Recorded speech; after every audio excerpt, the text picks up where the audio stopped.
Magandang araw po sa lahat mga bossing.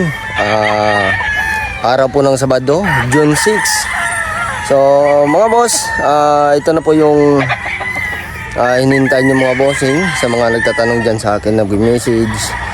Kaya sinabi ko dito na tayo mag-update. Sa mga nagtatanong ng straight sweater, kung meron na po mga boss, meron tayong available dito. Actually kahapon sila dumating ng hapon, yung mga pulit namin. So marami tayong pagpipilian dito ng mga pulit ng mga bagong dating. So ito na sila mga bossing, yung ating pang breeding materials. So pupuntahan natin yung ating mga straight sweater at saka yung mga bulik natin at saka yung mga Boston Black. Sa lahat ng nagme-message sa akin, ito na po mga bossing. Magandang araw po sa inyo lahat.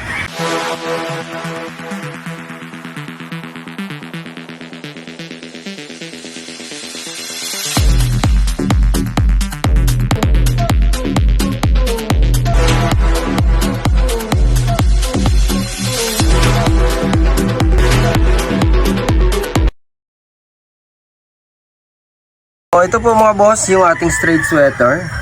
Ayan po. Ito po yung mga straight sweater ng mga bagong dating.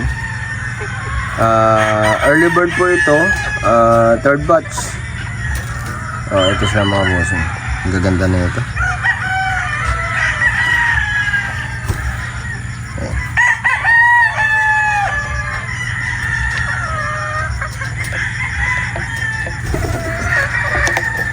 So marami, meron din mga 3/4 sweater, 1/4 Boston at saka mga 50-50 mga bossing.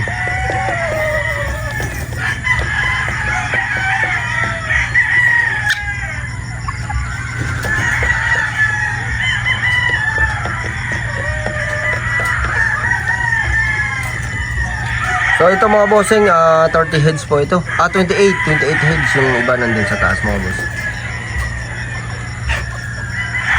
Maya papakita natin to, kung maaari lang isa-isay natin to, gagawin natin mga bossing. Nga pala yung gamit ko dyan mga boss, tubig na yan. Yung ginagawa ko dyan, pagdating nila dito, plain water muna yung binibigay ko sa kanila. Tapos kinamogahan, tulad ng kahapon, dumating sila. Yung binibigay ko kaagad sa kanila pagka umaga na ay next. So yun, iron next yung nilagay ko dito sa kanila mga bossing. Gawa ng yung iron next maganda sa circulation ng dugo at pangpabalik gana sa kanilang pagkain mga bossing. So yun yung nilalagay ko dyan, iron next. So siyempre gumagamit din kami ng reload bago ibiyahe dito papunta ng Batangas. So pinapatakan namin yan ng 8 patak na reload yung ginagamit namin dyan. So pagdating dito, reload ako ulit. After reload, plain water, kinabugahan, yun yung binibigay ko, yung iron next. So sunod-sunod po yung paglalagay ko ng iron next mga boss. 3 days yung nilalagay ko dyan, 3 days to 5 days. So yun yung ginagawa ko, iron next yung tinitira ko dyan para mas madaling bumalik yung gana nila sa pagkain. At saka yung kanilang mga mukha ay pupula. So yun po yung kagandahan dun sa epekto ng iron next mga bossing. At saka kompleto na din yan sa vitamins. So ito po yung mga 3/4 sweater na straight sweater natin, 3/4 sweater na yung sabi.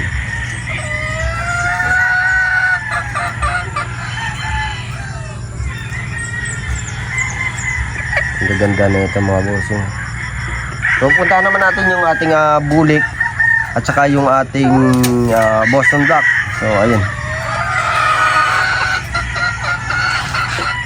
Ipa tayo dito mga bossing sa isang pen kung saan nakalagay po yung ating mga Boston Black. At saka sa mga nagtatanong mga bossing, sa broodstag wala pa akong available sa ngayon mga bossing. Siguro sa sunod na biyahe, Martes or Wednesday ay babiyahe ulit yung ating transport papuntang Roas para kumuha ng mga broodstag. So sa ngayon mga bossing, battle stag, madami tayong dito available ng mga battle stag mga bossing. More than 300 po yung laman nito sa ngayon. So marami tayong battle stag, early bird, second batch.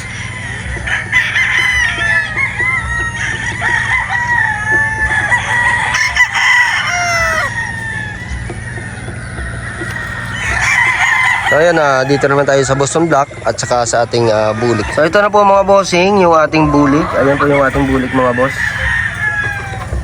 Gaganda ng bulik. Bulik sa sweater po ito mga bossing sa mga nagme-message sa akin. At saka ito yung ating mga Boston Black. Ayan. Yung ating Boston Black mga bossing.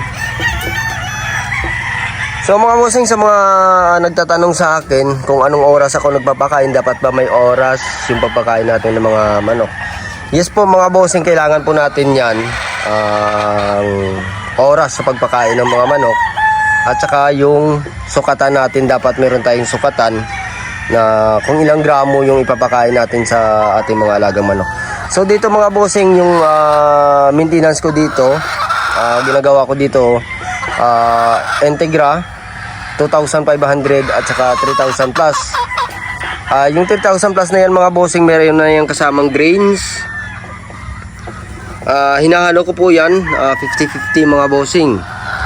So yung sa pulit naman, Integra 2,000 yung pinapakain ko dito. So yung pinapakain ko dito sa kanila mga bossing ay 35 grams bawat manok. So yung sukatan ko na yon ay inaano ko sa kanila, sukatan po yun mga bossing, 35 grams po yan. So yan, bibilangin ko lang dito ilang bawat pen, ilang manok yung nandito sa loob. At saka yun yung binibigay ko sa kanila, so bawat isa. At saka yung oras ng pagpakain dito mga bossing, so ako nagsisimula ako magpakain ng mga alaga kong manok 6:45 in the morning. So magpapakain na naman ako ng mga alaga kong manok sa hapon 4:45 to 4:50. So yun po yung oras ng aking pakain ng aking mga alagang manok dito mga bossing sa loob ng Green Country Game Farm. So kailangan talaga natin mga bossing may oras tayo sa pagpakain ng ating mga manok. Kumbaga meron tayong sistema at saka mamonitor din natin yung mga alaga natin mga manok. At saka yung panunaw nila mga bossing, yun yung isa sa mga dahilan kung bakit meron tayong oras sa pagpakain ng mga alaga natin mga manok. So wag lang tayo basta-basta pakain tayo sa umaga ng 7, pakain tayo sa hapon ng 5, kinabukasan pakain naman tayo sa umaga ng 8, pakain naman tayo ng 4 sa hapon, mag-a-adjust ka dun. Hindi po yung tama mga bossing. Kailangan po talaga meron tayong sistema sa ating pagpapakain sa ating mga alaga manok.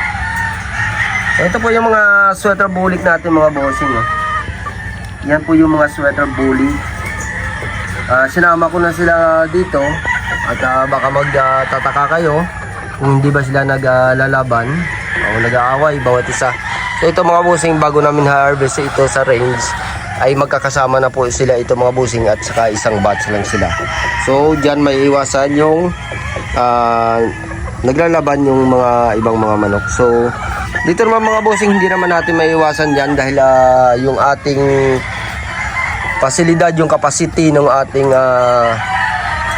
kulungan dapat ito mga bossing ay 20 heads lang. So ang sukat naman nito 5x5, 5 meters by 5 meters yung sukat nito mga bossing. So 20 to 25 heads lang po sana makakapasok dito mga bossing. Kaya lang yung iba sumobra yung padala dito sa akin, so ginawa ko na lang paraan.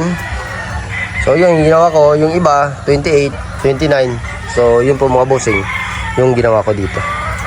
So yan lamang po mga bossing yung ating mga alagang manok.